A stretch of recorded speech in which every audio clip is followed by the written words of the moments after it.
So good morning, students. So in the last class we have discussed about the structure of a C program. Okay. Last class లో C program యొక్క structure ఎలా ఉంటుంది అదైతే చూసాం. ఇప్పుడు C program లోపలికి వెళ్ళినప్పుడు C program లో ఏమేమి ఉంటాయి, అది ఎలా ఉంటుంది అనేది ఒకసారి చూద్దాం. సో లాస్ట్ క్లాస్ లో మనం చదువుకున్నాం స్ట్రక్చర్ ఆఫ్ C program లో first is main function, second one is pair of braces, తర్వాత functions user defined functions, next declaration of statements అని. ఓకేనా. ఇప్పుడు మనం నెక్స్ట్ టాపిక్ వచ్చేసి డేటా టైప్స్. నెక్స్ట్ వచ్చేసి data type. So C programming is nothing but it is a set of instructions ఇస్తున్నామంటే మనం ఖచ్చితంగా ఏదో ఒక డేటాని ఒక దగ్గర స్టోర్ చేస్తుంటారు, వాల్యూస్ ఇస్తూ ఉంటాం. ఓకేనా. ప్రోగ్రాంలో మనం ఏదైనా క్యాల్కులేషన్స్ చేయాలనుకున్నప్పుడు మనం ఖచ్చితంగా వాటికి కొన్ని వాల్యూస్ ఇవ్వాలి. డేటాని స్టోర్ చేస్తున్నాం, వాల్యూస్ ఇవ్వాలి అంటే అది ఎక్కడో ఒక చోట స్టోర్ అయ్యి ఉండాలి. సో అలాంటివి మనం ఎలాంటి డేటా ఇస్తున్నాం, మనం ఒకే రకమైన డేటాని మనం సి ప్రోగ్రాంలో ఇవ్వం. రకరకాల డేటా మనం సి ప్రోగ్రాంలో స్టోర్ చేస్తాం, క్యాల్కులేషన్స్ చేసుకుంటాం. ఫర్ ఎగ్జాంపుల్ మనం 1+1 అన్నప్పుడు మనం ఆ ప్రోగ్రాంలో 1 అనే వాల్యూ ఇవ్వాలి, లేదా 1+2 అన్నప్పుడు 1 అనే వాల్యూ ఇవ్వాలి, 2 అనే వాల్యూస్ ఇస్తాం. ఇవన్నీ ఎక్కడో ఒక చోట స్టోర్ అయి ఉండాలి. ప్లస్ ఈ 1 అనేది ఏమిటి, 2 అనేది ఏమిటి, ఓకే, ఇట్లాంటివన్నీ డిఫరెంట్ వాల్యూస్ ఇచ్చినప్పుడు ఆ వాల్యూస్ ఏమిటి అనేది కంప్యూటర్ తెలియాలి కదా.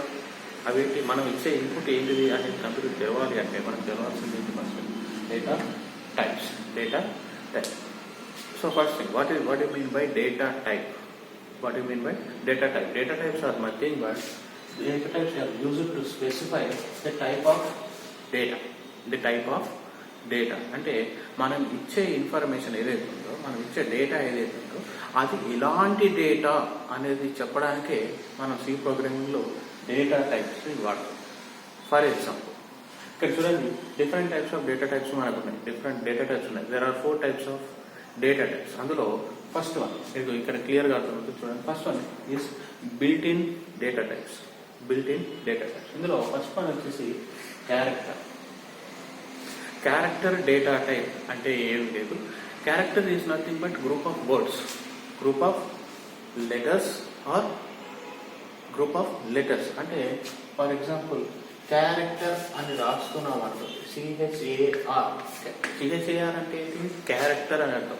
కానీ CHAR అనేది ఏంటి, ఇట్స్ అ కీవర్డ్.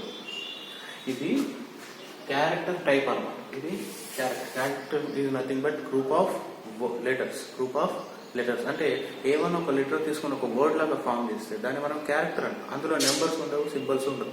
ఓకేనా. నెంబర్స్ ఉండవు, సింబల్స్ ఉండవు. ఈ క్యారెక్టర్ డేటా టైప్ ని రిప్రజెంట్ చేయాలంటే కీవర్డ్ ఏంటి, CHAR అనే ఈ డేటా టైప్ వాడతాం. సో ఈ CHAR అని మనం రాసినప్పుడు సిస్టమ్ ఏదని తెలుసుకుంటుంది అని అంటే, ఓకే ఇతను ఇచ్చిన ఇస్తున్న ఇన్ఫర్మేషన్ క్యారెక్టర్ టైప్ అనమాట. క్యారెక్టర్ అంటే ఏంటి, ఇక్కడ గ్రూప్ ఆఫ్ లెటర్స్. కొన్ని గ్రూప్ ఆఫ్ లెటర్స్ అంటే అది ఒక వర్డ్ ఫామ్ అవుతుంది. గ్రూప్ ఆఫ్ లెటర్స్ అంటే ఏంటి, వర్డే కదా. సో క్యారెక్టర్ అనేది వర్డ్. మనం ఇచ్చే ఇన్పుట్ నెంబర్స్ కాదు, ఓకే, డెసిమల్స్ కాదు, నెంబర్స్ కాదు, ఏవి కాదు.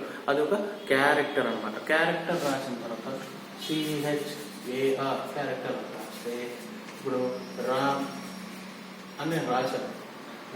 రామ్ అంటే RAM లెటర్సే కదా. సో ఈ లెటర్స్ ని మనం ఏమంటాం, క్యారెక్టర్స్ అని. లెటర్స్ మనం ఏమంటాం, క్యారెక్టర్. ఇవి నెంబర్సా కాదు. మరి RAM అనేది సింబల్సా కాదు. అది లెటర్సా కాదు. కాబట్టి ఇవేంటివి, లెటర్స్ ని మనం క్యారెక్టర్స్ అని అంటాం. ఇంగ్లీష్ లో మనం ప్రోగ్రామింగ్ లో లెటర్స్ ని మనం క్యారెక్టర్స్ అంటాం. సో ఈ క్యారెక్టర్స్ ని డిఫైన్ చేయడానికి, ఇది క్యారెక్టర్ అని చెప్పాలంటే మనం ముందు ఏ వర్డ్ యాడ్ చేయాలి, క్యార్ అనే డేటా టైప్ ని వర్డ్ చేస్తాం. సో ఇప్పుడు మీకు అర్థమైంది అనుకుంటున్నా, డేటా టైప్ అంటే ఏంటిది, it represents the type of data. క్యార్ అనేది డేటా టైప్. ఓకే. మరి అది ఎందుకు ఉపయోగిస్తున్నాం అంటే మనం ఇచ్చే ఇన్ఫర్మేషన్ లేదా ఇన్పుట్ ఏదైనా ఉందనుకోండి, డిక్లేర్ చేసింది, అది ఎలాంటిది అనేది చెప్పడమే data type. It represents specifies type of data. Type of data ఇదేంటి, RAM అనేది లెటర్సే కదా, అంటే ఇది క్యారెక్టర్సే కదా. సో ఇది క్యారెక్టర్ అని మనకు తెలుసు, కానీ కంప్యూటర్ తెలవాలి అంటే మనం ఇక్కడ రాసి వర్డ్ రాసి అని ముందర క్యార్ అంటే క్యారెక్టర్ అనమాట. క్యార్ అనే వర్డ్ ఈ డేటా టైప్ ని స్పెసిఫై చేయాలి. ఓకే, నెక్స్ట్ వన్ చూడండి ఇంటీజర్. ఇంటీజర్ అంటే ఏమిటి? నంబర్స్. మీరు ఎప్పుడు గుర్తుపెట్టుకోండి, ఇంటీజర్ అంటే నంబర్స్. ఇంటీజర్ అంటే నెంబర్స్. For example int. ఇంటీజర్కి షార్ట్ ఫామ్ ఏంటి? ఇక్కడ డేటా టైప్ ఏంటి? ఇంట్. ఓకే, ఇంట్ అన్నప్పుడు మనకి ఏం తెలుసు? ఇంటీజర్ అంటే ఏంటి? నెంబర్స్. సో అక్కడ లెటర్స్ రాయగలుగుతామా? రాయకూడదు, లెటర్స్ రాయొద్దు. ఓకే, కానీ లెటర్స్ రాయొచ్చు, కానీ ఆ లెటర్స్లో ఎలాంటి డేటా ఉండాలి? నెంబర్సే ఉండాలి. ఎలాంటి డేటా ఉండాలి? నంబర్సే ఉండాలి. ఓకే, ఫర్ ఎగ్జాంపుల్ ఇంట్ ఏ అని నేను అన్నాను. ఇంట్ ఏ. ఇంట్ అనేది ఏంటి? ఇక్కడ డేటా టైప్. ఇంట్ అనేది డేటా టైప్. ఏ అనేది ఒక వేరియబుల్, ఒక లెటర్ వేరియబుల్. ఓకే, మరి ఏ అంటే ఈ ఏ అనే దాంట్లో ఎలాంటి డేటా ఉండాలి అంటే ఎలాంటి డేటా ఉంటుంది? ఇంటీజర్ డేటా ఉండాలి.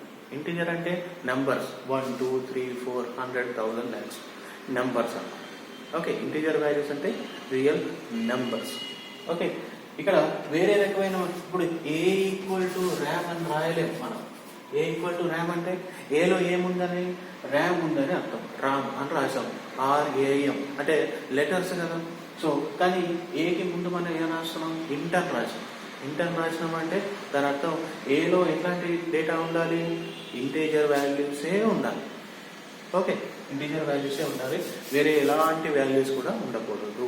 సో డేటా టైప్ ఎందుకు రాస్తాము అని అంటే, డేటా టైప్ ఎందుకు రాస్తామంటే మనం ఇచ్చే ఇన్ఫర్మేషన్ ఎలాంటి type of data, A type of data specify చేస్తుందో దాన్నే మనం డేటా టైప్ అని.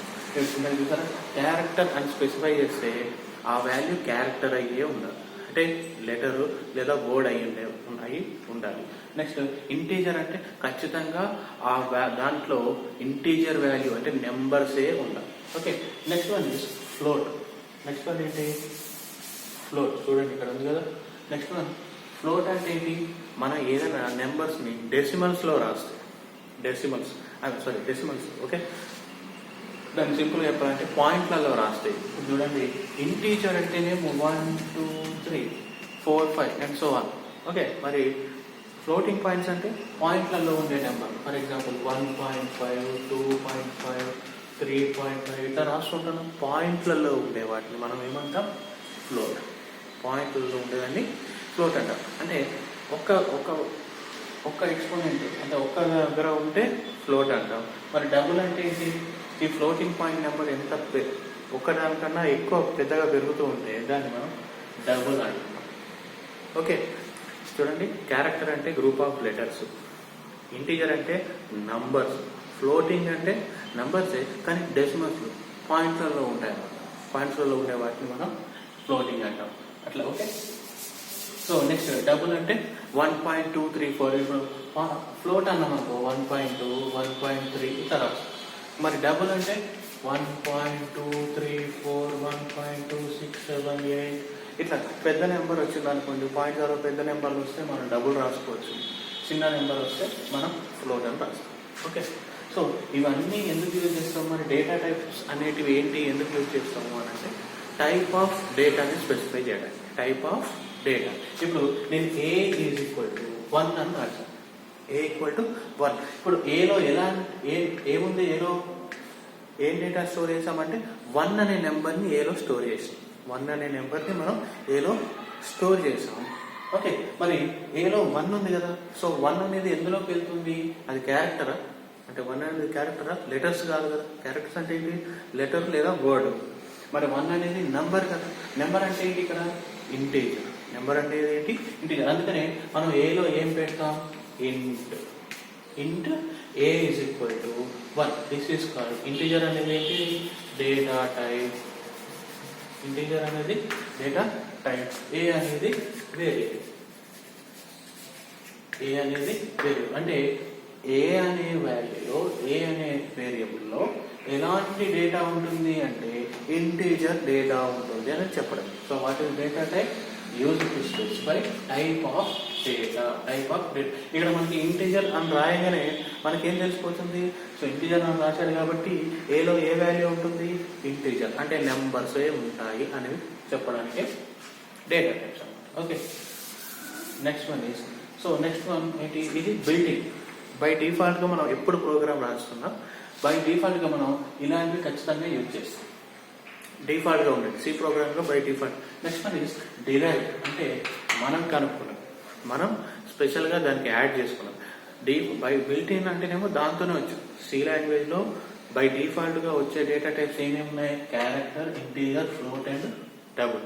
మరి కొత్తగా మనం క్రియేట్ చేసి రాస్తున్నవి ఏంటివి అని అంటే డిరైవ్. అవి ఎక్కడ యూజ్ చేస్తామంటే erase, unions and pointers. Erase, unions and pointers. వీటి గురించి మనం నెక్స్ట్ వచ్చే యూనిట్స్లలో చెప్పుకుందాం. ఎరేస్ అంటే ఏంటి, యూనియన్స్ అంటే ఏంటి, పాయింటర్ అంటే ఏంటి అనేది నెక్స్ట్ యూనిట్లో చెప్తాం. Okay, next one C data types ఏమేమి ఉంటాయి? సి డేటా టైప్స్లో ఏమేమి ఉంటాయి? టైప్ డెఫినేషన్ అండ్ ఈ నెంబర్. టైప్ డెఫినేషన్ అండ్ ఈ number. So next one is void. Void అంటే ఏమి లేదు, చూడండి. వాయిడ్ అంటే ఒక ప్రోగ్రామ్ రాస్తున్నప్పుడు అందులో ఏదైనా ఒక వాల్యూ రిటర్న్ కాకపోతే, ఓకే, రిటర్నింగ్ ఏ వాల్యూ ఇలాంటి అంటే పారామీటర్స్ లేకపోతే వాటిని మనం ఏమని రాస్తాం? Void. If a value does not return, if any statement does not return a value, you call it as void. You call it as void అన్నమాట. Okay, so వీటి గురించి కూడా మనం వచ్చే లెసన్స్లో వచ్చే చాప్టర్స్లో మనం క్లియర్గా తెలుసుకుందాం. ఇప్పటికైతే మీరు ఒకటి గుర్తుపెట్టుకోండి. మీరు ఫస్ట్ గుర్తుపెట్టుకోవాల్సింది ఏంటి? What is data types. Data types అనేది చాలా ఇంపార్టెంట్ మనకి సి ప్రోగ్రామింగ్లో చాలా important. So what is the data type? Data type is a word, okay, that specifies the type of data. That specifies type of data. మనం input ఇస్తున్నాం. Okay, ఇప్పుడు నేను A+B చెయ్యాలి. A+B అనే ఒక ప్రోగ్రామ్ రాయాలనుకోండి. మెయిన్ రాసి, okay, main రాసి అక్కడ స్పెసిఫై చేయాలి కదా. ఇప్పుడు నేను A+B అని రాశాను అనుకోండి, ఏమవుతుంది? అక్కడ ఏమి వాల్యూ లేదు, దానికి A+B అని రాస్తే కుదరదు. ఇప్పుడు నేను ఎలా రాయాలి? ఫస్ట్ నేను ఇన్పుట్ ఇవ్వాలి. ఇది మీకు ప్రోగ్రామింగ్లో అర్థమవుతుంది. ఇంటీజర్ ఎందుకు రాస్తున్నాం, క్యారెక్టర్ ఎందుకు రాస్తున్నాం, డేటా టైప్స్ ఎలా ఉంటాయనేది ఒక ప్రోగ్రామ్ చేసినప్పుడు మనం ప్రోగ్రామ్ ఎక్స్ప్లెయిన్ చేసుకున్నప్పుడు మీకు ఇంకా క్లియర్గా అర్థమవుతుంది. ఇప్పుడు జనరల్గా గుర్తుపెట్టుకోండి. సో ఇక్కడ చూడండి, ఇప్పుడు నేను A+B అనేది చేయాలి. A+B అనే క్యాలిక్యులేషన్ నేను చేయాలనుకోండి. అప్పుడు నేను ఏం చేస్తాను? ఫస్ట్ ఏ వాల్యూ తీసుకుంటాను. ఓకేనా, ఏ వాల్యూ నేను తీసుకుంటున్నాను. మరి ఏ వాల్యూ నేను తీసుకున్నప్పుడు ఈ ఏలో నేను ఎలాంటి వాల్యూ స్టోర్ చేస్తున్నాను అని చెప్పాలి కదా. ఇష్టం వచ్చినట్టుగా రాయడానికి లేదు. ఇప్పుడు నేను 1 అనే నెంబర్ని నేను ఏ వాల్యూ ఏకి ఇవ్వాలనుకుంటున్నాను. A=1. A=1 అని నేను అన్నాను. కానీ ఇది 1 అనేది దానికి ఎలా తెలుస్తుంది? ప్రోగ్రామ్కి తెలియదు. అప్పుడు మనకి ఎర్రర్ వస్తుంది, తప్పని చూపిస్తుంది. దాని కోసం నేను ఏం చేయాలి అంటే ఈ 1 అని రాశాను కదా. 1 అనేది ఏంటి? ఇంటీజర్. ఇంటీజర్స్ అంటే నెంబర్స్. 1 నుంచి 1000, lakhs, crores నెంబర్స్ అన్నమాట.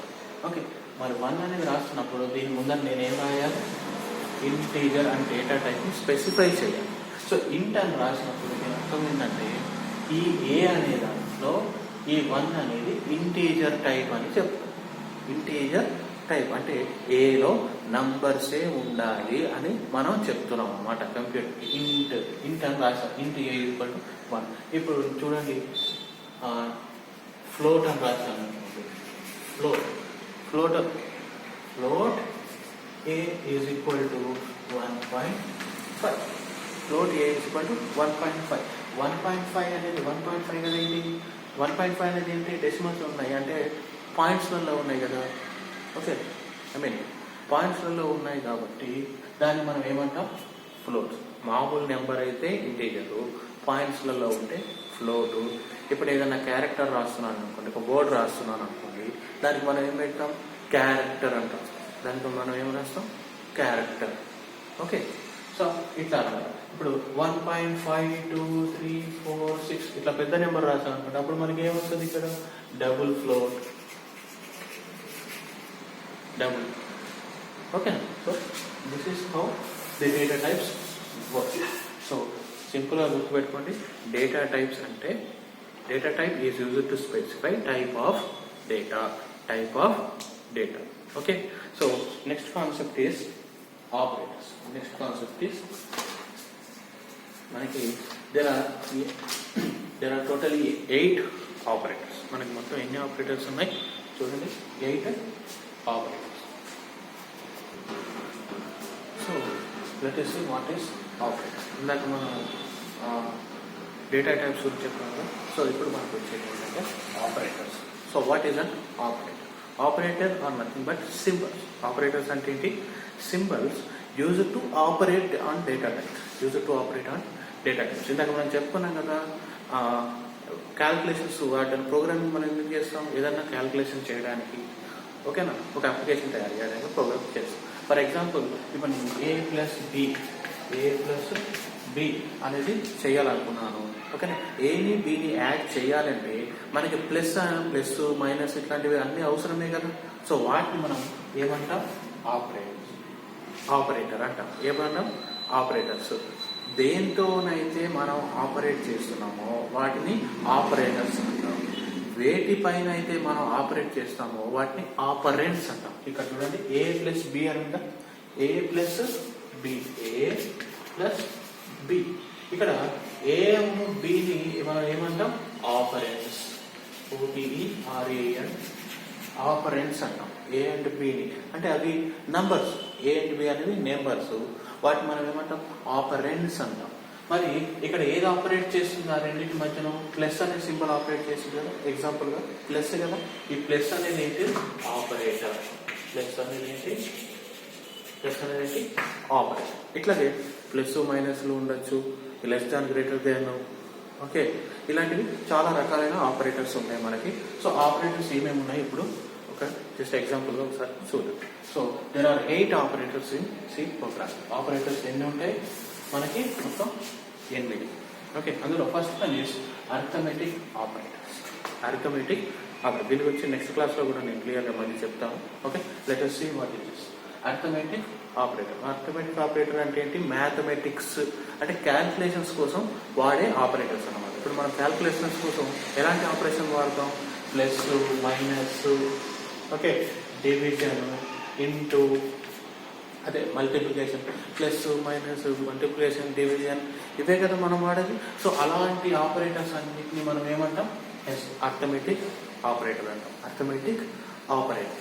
నెక్స్ట్ వన్ వచ్చేసి రిలేషనల్ ఆపరేషన్. రిలేషనల్ ఆపరేషన్ అంటే ఏమన్నా రెండు నెంబర్లు లేదా రెండింటి మధ్యన రిలేషన్ ప్రొవైడ్ చేయాలి. ఫర్ ఎగ్జాంపుల్ డైరెక్ట్ ఎగ్జాంపుల్ చెప్తాను, అర్థం చేసుకోండి. రైట్, ఇప్పుడు lesser than, greater than, okay, lesser than, greater than, less than equal to, greater than equal to, ఓకేనా, పెద్దదా చిన్నదా, ఓకే, దానికంటే సమానమైనదా, ఏ బి కన్నా పెద్దది, సి డి కన్నా పెద్దది, 1 2 కన్నా చిన్నది, 2 1 కన్నా పెద్దది, ఇట్లా చిన్నది పెద్దదో అని ఏదో ఒకటి కంపారిజన్ చేస్తుంటాం. రెండింటి మధ్యన రిలేషన్ ప్రొవైడ్ చేస్తుంటాం కదా. సో అలాంటి వాటిని మనం ఇది ఇట్లా less than, greater than, is equal to less than, greater than, okay. So ఇలాంటివన్నీ less than or equal to, greater than or equal to, ఇట్లాంటివి వాటిని మనం ఏమంటాం? Relational operator. Relational operator, okay. Plus, minus, division, multiplication, okay, వీటిని. Next ఇది lesser than, greater than, less than or equal to, greater than, okay, greater than equal to, less than or equal to, next is equal to, ఇట్లాంటివన్నీ మనకి ఎలా అందులో వస్తాయి? Relational operators. Next వచ్చేసి logical operator. Logical ఆపరేటర్లో logical and, or, not, ఇలాంటివి లాజికల్లో ఉంటాయి. అంటే రెండు నెంబర్లు తీసుకొని రెండింటి సిమిలర్ బిట్లో దీని గురించి మళ్ళీ చెప్పుకోవాలి. ఎందుకంటే ఇది మనకి అంత ఈజీగా ఇప్పుడే అర్థం కాదు మీకు చెప్తే. లాజికల్ ఆపరేటర్ గురించి, ఓకే. నెక్స్ట్ వన్ వచ్చేసి అసైన్మెంట్ ఆపరేటర్. అసైన్మెంట్ ఆపరేటర్ ఎందుకు వాడతామంటే మనం ఏదైనా ఒక వేరియబుల్కి ఒక వాల్యూని ఇస్తున్నప్పుడు దానికి మనం అసైన్మెంట్ ఆపరేటర్. సింపుల్గా చూడండి, ఏ అన్నారు, ఏ ఈజ్ ఏ వేరియబుల్. ఇక్కడ ఏ అని చెప్పాను కానీ ఏలో ఎంత వాల్యూ ఉందో మనకు తెలుసా? తెలియదు. ఇప్పుడు మనం ఈ ఏకి ఎంతో కొంత వాల్యూ ఇవ్వాలి అని అంటే అప్పుడు మనం ఏం చేస్తాం? ఏ ఈజ్ ఈక్వల్ టు అని రాస్తాం కదా. సో ఈ ఈజ్ ఈక్వల్ టు అనే దాన్ని మనం ఏం ఆపరేటర్ అంటాం? Assignment operator. A is equal to 1. A is equal to 1. Is equal to అంటే దాని అర్థం ఏంటి? ఈ పక్కన ఉన్న వేరియబుల్లోకి ఆ వాల్యూని ఎంటర్ చేస్తున్నాము అని అర్థం. అంటే ఏ ఈజ్ ఈక్వల్ టు 1 అంటే ఏలో ఎంత వాల్యూ ఉన్నట్టు 1 వాల్యూ ఇస్తున్నాం. ఏలోకి ఎంత వాల్యూ ఇస్తున్నాం మనం? 1 వాల్యూ. అసైన్మెంట్ అంటే మనం వాల్యూ ఇవ్వడానికి మనం ఏ ఆపరేటర్ యూజ్ చేస్తాం? అసైన్మెంట్ ఆపరేటర్ యూజ్ చేస్తాం. Next is increment and decrement. Increment and decrement. చూడండి, ఇంక్రిమెంట్ డిక్రిమెంట్ అంటే ఏం లేదు. ఇంక్రిమెంట్ అంటే వాల్యూని ఇంక్రీజ్ చేయడం. డిక్రిమెంట్ అంటే ఉన్న వాల్యూని డిక్రీజ్ చేయడం. ఇందులో దేర్ ఆర్ 4 టైప్స్. ఇప్పుడు చూడండి, plus plus, minus minus, plus plus minus minus అంటే ఏంటి? ప్లస్ ప్లస్ అంటే ఇంక్రిమెంట్ చేయడం, మైనస్ మైనస్ అంటే డిక్రిమెంట్ చేయడం.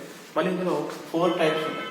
ఫర్ ఎగ్జాంపుల్ చూడండి, 4 టైప్స్ ఉన్నాయి. అంటే ఇప్పుడు చూడండి, A plus plus, okay, plus plus A. Next A minus minus, minus minus A. అంటే దీని అర్థం ఏంటి? ఇది చూడండి, పోస్ట్ ఇంక్రిమెంట్. దీని ఏమంటే పోస్ట్ ఇంక్రిమెంట్. ఇది ప్రీ ఇంక్రిమెంట్. దీన్ని పోస్ట్ ఇంక్రిమెంట్ అంటాం, దీన్ని ప్రీ. ఇది డిక్రిమెంట్, ఇది పోస్ట్ డిక్రిమెంట్, ఇది ప్రీ డిక్రిమెంట్. సో వీటి గురించి మనం ప్రోగ్రామ్ చేస్తున్నాం. మనం ప్రోగ్రామ్ చేస్తున్నప్పుడు మనకు చాలా క్లియర్గా అర్థమవుతుంది. ఓకే, వీటిని సింపుల్గా గుర్తుపెట్టుకోండి. ఏ ప్లస్ ప్లస్ అంటే ఇంక్రిమెంట్, మైనస్ మైనస్ అంటే డిక్రిమెంట్. ఏ ప్లస్ ప్లస్ అని ఉంది. ఏ తర్వాత అంటే ఇప్పుడు ఏ ప్లస్ ప్లస్ కావచ్చు, ఇక్కడ బి కావచ్చు, సి కావచ్చు, డి కావచ్చు, ఏదైనా సరే ఎక్స్ అన్న ఉంటుంది. అంటే ప్లస్ ప్లస్ అంటేనేమో చూడండి, వేరియబుల్ ఇచ్చి తర్వాత ప్లస్ చేస్తే దాన్ని మనం పోస్ట్ ఇంక్రిమెంట్ అంటే తర్వాత ఇంక్రీజ్ చేస్తున్నాం అన్నమాట. ప్లస్ ప్లస్ ఏ అంటే ప్రీ ఇంక్రిమెంట్ అంటే ముందే వాల్యూని ఇంక్రీజ్ చేసి తర్వాత దాన్ని ప్రింట్ చేస్తున్నాం అని అర్థం. నెక్స్ట్ ఏ మైనస్ మైనస్ అంటే పోస్ట్ డిక్రిమెంట్. వాల్యూని ప్రింట్ చేసి తర్వాత ఒకటి మైనస్ చేస్తున్నాం అనమాట. ఓకేనా? మైనస్ మైనస్ ఏ అంటే ప్రీ డిక్రిమెంట్. ఫర్ ఎగ్జాంపుల్ మీరు చూడండి, ఏ ప్లస్ ప్లస్ అనుకోండి. ఇప్పుడు ఏ ప్లస్లో 1 ఉంటే, ఏ 1 అనుకుంటే మనకి ఏ ప్లస్ ప్లస్ ఏమవుతుంది? 2 అవుతుంది. ఏ ప్లస్ ప్లస్ ఏమవుతుంది? 2. అట్లాగే ఏ మైనస్ మైనస్ అనుకోండి. ఏ ప్లస్లో 2 ఉంది అనుకోండి. ఏ ప్లస్లో 2 ఉంటే మైనస్ మైనస్ చేస్తున్నాం కదా, అంటే ఒకటి తీసేయాలి కదా, అంటే దీని వాల్యూ 1 అవుతుంది. సో ఇంక్రిమెంట్ అండ్ డిక్రిమెంట్ గురించి మనం నెక్స్ట్ క్లాస్లో కూడా తెలుసుకుందాం. ఓకే, సో ఇది సింపుల్గా గుర్తుపెట్టుకోండి. ప్లస్ ప్లస్ అంటే ఇంక్రిమెంట్, మైనస్ మైనస్ అంటే డిక్రిమెంట్. ప్లస్ ప్లస్ ముందు ఉంటే ప్రీ ఇంక్రిమెంట్, తర్వాత ఉంటే పోస్ట్ ఇంక్రిమెంట్. మైనస్ మైనస్ అనేది ఫస్ట్ ఉంటే ప్రీ డిక్రిమెంట్, తర్వాత ఉంటే post decrement. So next one is conditional. Conditional అంటే ఏమీ లేదు. చూడండి, ట్రూ ఆర్ ఫాల్స్, అవునా కాదు, ట్రూ ఆర్ ఫాల్స్. ఇప్పుడు A greater than 1 or not, yes or no అనేటువంటి కండిషన్స్ కొన్ని ఉంటాయి కదా. మనం మ్యాథ్స్ చేసేటప్పుడు కూడా ఎస్ ఆర్ నో అనే కండిషన్ యూజ్ చేస్తున్నప్పుడు మనకి ఎలాంటి ఆపరేటర్ యూజ్ అవుతుంది? కండిషనల్ ఆపరేటర్ యూజ్ అవుతుంది. ట్రూ ఆర్ ఫాల్స్ చెప్పడానికి, ట్రూ ఆర్ ఫాల్స్, అవునా కాదా అని చెప్పడానికి ఈ కండిషనల్ స్టేట్మెంట్ ఆపరేటర్ మనం. Next one is bitwise operator. ఈ బిట్ వైజ్ ఆపరేటర్ అనే దాని గురించి మనం మళ్ళీ తెలుసుకుందాం. ఓకే, ఎందుకంటే ఇది లాస్ట్ టూ ఆపరెంట్స్ మీద ఆపరేట్ అంటే 2 బిట్స్ మీద ఆపరేట్ అవుతుంది. దీని గురించి ఇప్పుడే కన్ఫ్యూజ్ అవుతారు. So next one is last one ఏంటి? Comma operator. ఈ కామా ఆపరేటర్ ఏం చేస్తుందంటే వేరియబుల్స్ ని కానీ డిక్లరేషన్ ని సెపరేట్ చేయడానికి. ఫర్ ఎగ్జాంపుల్ ఇంట్ ఏ ఈజ్ ఈక్వల్ టు 1 అని రాసాం, A is equal to 1, B is equal to 2 అని రాసాం. ఇక్కడ సెపరేట్ చేశాను. ఎక్కడెక్కడైనా సెపరేట్ చేస్తున్నామంటే ఇప్పుడు మనం చూడండి, ఇంగ్లీష్లో మనం రాసేటప్పుడు ఎట్లయితే ఒక సెంటెన్స్కి ఇంకో సెంటెన్స్ ఎక్కడైనా కామా పెడుతుంటాం. కామా పెడుతున్నామంటే దాని అర్థం ఏంటి అంటే ఆ సెంటెన్స్ అక్కడికి బ్రేక్ అవ్వాలన్నమాట, అక్కడ బ్రేక్ అవ్వాలి. సో సెపరేట్ చేస్తాం ఆ వర్డ్కి ఈ వర్డ్కి, లేదా ఆ లెటర్కి ఈ లెటర్కి డిఫరెన్షియేట్ చేయడానికి కదా ఇంగ్లీష్లో మనం కామా వాడేది. సి ప్రోగ్రామ్ కూడా అంతే. డిక్లరేషన్ చేస్తున్నప్పుడు ఒక దాని నుంచి ఇంకో దాన్ని సెపరేట్ చేయడానికి మనం ఏం వాడతాం? Comma operator. కామా పెట్టాము అంటే ఇక్కడ చూడండి, A equal to 1, B equal to 2 అని ఉంటుంది. ఇప్పుడు నేను కామా పెట్టలేదు అనుకోండి, A equal to 1, B equal to 2 అనేది మొత్తం ఒకటే అయిపోతుంది. అప్పుడు మనకి A equal to 1, B equal to 2 అనేది ఎట్లా ఫార్మేట్ లేదు, అసలు అట్లా రాయడానికి లేదు. అందుకే మనం ఏం చేస్తాం? కామా పెడతాం. కామా పెట్టినప్పుడు ఏమవుతుంది? ఏ ఈక్వల్ టు 1 అనేది వేరు, బి ఈజ్ ఈక్వల్ టు 2 అనేది వేరు. అంటే ఇప్పుడు చూడండి, ఇంట్ ఏ కామా బి అంటే ఏ వేరు బి వేరు. అదే నేను కామా పెట్టాను అనుకోండి ఏ బి అవుతుంది. నేను కామా పెట్టకపోతే ఏ బి అయిపోతుంది, కామా పెడితే ఏ వేరు బి వేరు అనేది తెలుసు. సో సెపరేట్ చేయడానికి మనం వేరు. So this is about operators and C. మనం ఏ ప్రోగ్రామ్ చేసినా ఏ క్యాల్కులేషన్ చేయాలన్నా ఖచ్చితంగా ఈ ఆపరేటర్స్ మనం ఖచ్చితంగా వాడి తీరాలి. సో ఆపరేటర్ అంటే ఏంటి? Operators are nothing but symbols. Operator are nothing but symbols used to operate data types. Okay, so we will continue in the tomorrow's class.